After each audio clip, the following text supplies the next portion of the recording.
खापरे महार हे काय आहेत, कोण असतात माहितीये का? हा खापरे महार शब्द कुठून आला मी तुम्हाला सांगतो। आणि या खापऱ्या महारांपासून आपण सावध राहिलं पाहिजे। महाराष्ट्रात लवकरच स्थानिक स्वराज्य संस्थांच्या निवडणुका पार पडणार आहेत, त्यामुळे वंचित बहुजन आघाडीची जाहीर सभा महाराष्ट्रभर पार पडत आहेत। नांदेडमध्ये वंचित बहुजन आघाडीची भव्य रॅली पार पडली। यामध्ये सुजात आंबेडकरांनी रॅलीमध्ये सहभाग घेतला। यावेळेस बोलताना सुजात आंबेडकरांनी खापरे महारांचा उल्लेख केला। या खापरे महारांपासून सावध राहा असा इशारा सुजात आंबेडकरांनी दिला। हेच ते खापरे महार ज्यांनी बाबासाहेब आंबेडकरांचा पराभव केला। या खापरे महारापासून सावध राहा। खापरे महार कोण, काय म्हणाले सुजात आंबेडकर? तर आपल्याला खापरे महार काय ते माहितीये का? आपल्या सर्वांना खापरे महार हे काय आहेत, कोण असतात माहितीये का? नाही माहिती? थोडक्यात सांगून टाकू तर बाबासाहेब जेव्हा खानदेशाच्या प्रवासावरती होते, खानदेशामध्ये त्यांचा जेव्हा दौरा चालू होता, तेव्हा तिकडे त्यांनी खापरे महार हा शब्द वापरला होता आणि त्याची व्याख्या सांगितली होती।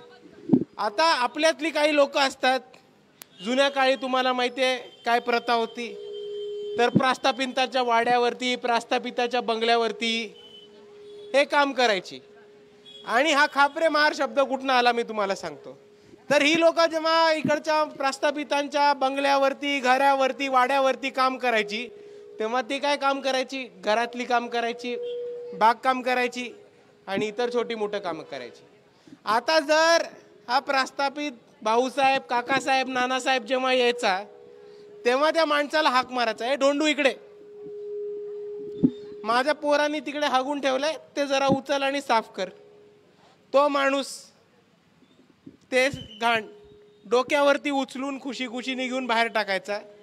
त्याला ह्याचा संताप नव्हता की त्याला कोणाचा तरी घाण स्वतःच्या डोक्यावरती उचलायला लागते। त्याला ह्याची संताप नव्हती की तो हे काम करतोय कोणाच्या तरी दुसऱ्याच्या घरात, पण त्याला ह्याची खुशी होती आणि ह्याची अभिमान होता की तिकडच्या प्रस्थापितांनी त्याला नावाने हाक मारलं। आणि हे खापरे महार असतात, हे आपण सर्वांनी समजून घेतलं पाहिजे। आणि या खापऱ्या महारांपासून आपण सावध राहिलं पाहिजे, कारण ह्या खापरे महारांनीच बाबासाहेबांचा पराभव करण्यामध्ये होते। याच खापऱ्या महारांनी आतापर्यंत वंचित बहुजन आघाडीला किंवा इतर आंबेडकरवादी पक्षांना उभं राहू दिलं नाही। आणि हेच ते खापरे महार आहेत ज्यांनी आतापर्यंत आंबेडकरवादी चळवळ ही पुढे येऊ दिली नाही, उभी राहू दिली नाही। पण आता या खापरे महारांची संख्या खूप छोटी छोटी छोटी होत चालली आहे। आणि आपल्यासारख्या सच्चा भीमसैनिकांची, आपल्यासारख्या स्वाभिमानी सैनिकांची आणि आपल्यासारख्या लढवय्ये आंबेडकरवाद्यांची आता संख्या वाढत चालली आहे। आणि येणारा वेळ हा कोणत्याही खापऱ्या महाराचा नाही, तर फक्त आणि फक्त बाबासाहेब आंबेडकरांच्या सैनिकांचा, बाळासाहेब आंबेडकरांच्या योद्धांचा आणि सच्चा आंबेडकरवाद्यांचा असणार आहे। हे आपण सर्वांनी लिहून ठेवावं लागलं तर।